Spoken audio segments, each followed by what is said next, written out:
yung ating oras, yung ating paglilingkod sa Kanya, yung ating maibabahagi sa Panginoon. Totoo yun, Kuya, kasi katulad nga ng sinabi mo, ito'y hinalimbawa lamang ng Diyos ito, no? Pero kailangan din, no? Kailangan din niya, lalo tigit halimbawa, Kuya, yung tinatawag na treatise natin. Time, talent, and treasure.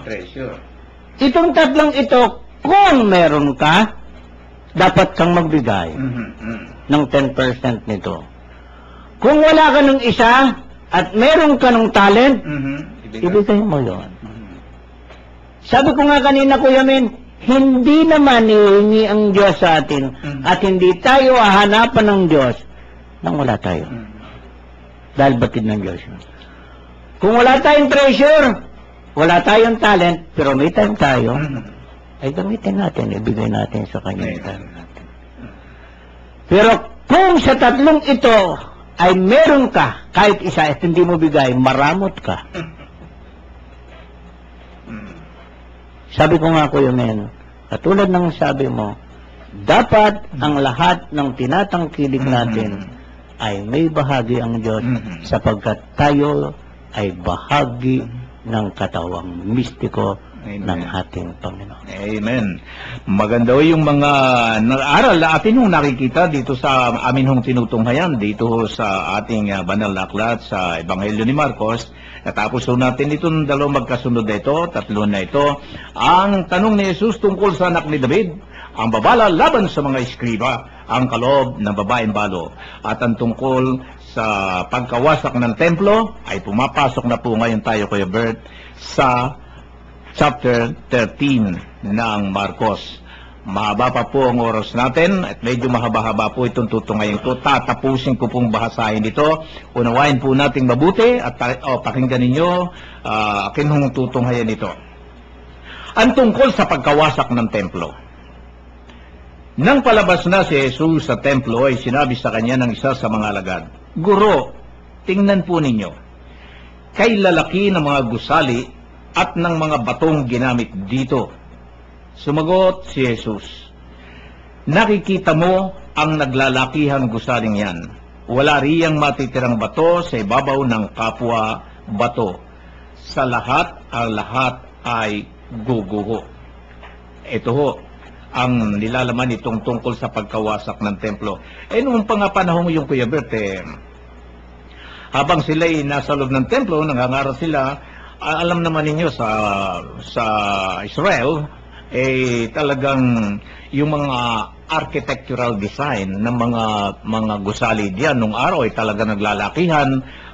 Nakikita nila, halimbawa rito, tingnan po ninyo, kay lalaki ng mga gusali at ng mga batong ginamit dito.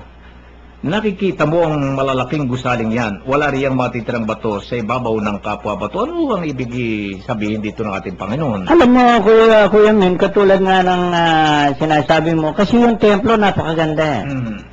Yung pinatayo niya kay Haring David at natapos naman ni Solomon, ng kanyang anak. Talagang magaganda, no? Malalaki, maraming palamuti, dahil yun ang bahay ng Diyos. Pero nung sabihin sa kanya ito, ang sabi nga dadating ang araw, walang matitirang bato sa kapwa bato na nakatayo sa kapwa bato. Ang lahat ay iguguho. Ito, Kuya, may nangyari na Nangyari na ngayon yun doon sa templo. Kaya wala na ang templo Gumuho na yun. Gumuho na. Wala na yung panahon na yun. Kaya nga, Kuya Men, ang sinabi ng Panginoon at ang tanong ng kanyang mga alagad ay nangyari na. Wala na talaga doon ngayon ang templo. Amen. Ang mga kahirapan at pag-uusig na darating. Tingnan po natin itong nilalaman ito. Samantalang nakaupo si Jesus sa bundok ng mga ulibo sa tapat ng templo, palihim siyang tinanong ni Pedro, Santiago, Juan at Andres, kailan po ba mangyayari ang mga bagay na ito at ano ang palatanda magaganap na ang lahat ng yan? At sinabi sa kanila ni Jesus, mag-ingat kayo at huwag palilindang kanino man. Maraming paririto at magpapanggap na sila ang Mesiyas at ililigaw nila ang marami. Huwag kayong mabagabag kung makakarinig kayo ng alingaw-ngaw ng labanan at ng mga balita tungkol sa mga digmaan. Dapat mangyari ang mga bagay na ito, ngunit hindi pa ito ang wakas, sapagkat makikipagdigma ang bansa sa kapwa bansa at ang kaharian sa kapwa kaharian. Lilindol sa iba't ibang dako at magkakaroon ng taggutom. Ang mga ito'y pasimula pa lamang ng paghihirap. Magpakatatag kayo, sapagkat kayo'y isasakdal sa hukuman at hahampasin sa mga sinagoga dahil sa akin. Ihaharap kayo sa mga gobernador at mga hari upang kayo'y magpatotoo sa harapan nila. Dapat munang maipangaral sa lahat ng bansa ang mabuting balita bago dumating ang wakas. Kapag kayo'y dinakip na nila at iniharap sa paglilitis, huwag kayong mababahala tungkol sa sasabihin ninyo. Sa oras na yon, sasabihin ninyo ang anumang ipagkakalob sa inyo sapagkat hindi kayo ang magsasalita kung hindi ang Espiritu Santo. Ipagkakanulo ng kapatid ang kanyang kapatid upang ipapatay, gayon din ang gawain ng ama sa kanyang anak. Lalaban o lalabanan ng mga anak ang mga magulang at ipapapatay.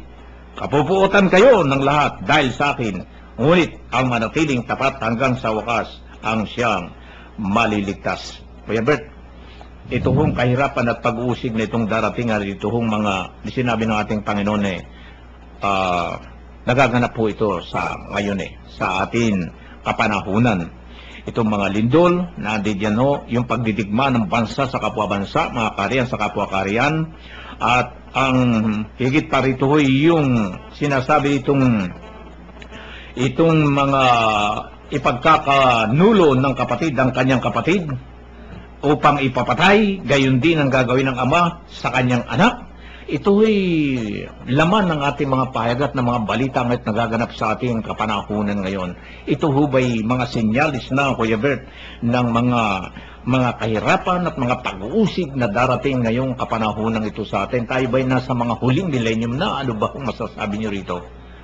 Alam mo, Kuya Min, hindi pa tayo nasa huli Kung marinig natin sa binasa mo, katulad nga kanina doon sa unang mga talata ng chapter 13, naganap na ito no? Naganap na. At dito naman, pinapag-ingat tayo. Lalo tigit ang mga alagad. No? At ang sabi nga niya, uhulihin sila ipagsasakdal at ipapapatay. Ang 12, Kuya Min, pera yung isa na namatay nang nagpakamatay sarili niya, yung 11 pinatay na talaga sila Pero may mahalaga rito, Kuya Min, na ibinili ng ating Panginoon. Mag-ingat kayo at huwag palinglang kanino man. Madiin ito, Kuya Min. Mag-ingat kayo at huwag palinglang kanino man. Maraming paririto at magpapanggap na sila ang Mesiyas at ililigaw nila ang marami. Kuya, nangyayari mga ba ito? Katulad ng tanong mo, nangyayari. At meron na rin nangyari. No? So, pinapag-ingat tayo.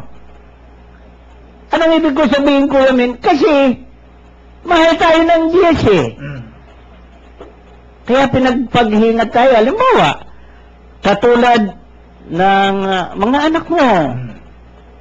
Pag dumating sila sa bahay mo, at aalis sila at nagpaalam sa iyo, ang binibilin mo, mag-ingat ka, ha? Bakit? Mahal mo kasi siya Bakit? Maraming panganib na nandyan kasi sa lansangan Ganyan din. Alam ng Diyos na darating itong mga nagpapanggap na Mesiyas na ito Kaya sabi ng Panginoon, huwag kayong palinglang. No? At ang kahirapan at ang mga bagyo o anumang mga digmaan na nangyayari ngayon sa buong mundo o sa paligid-ligid natin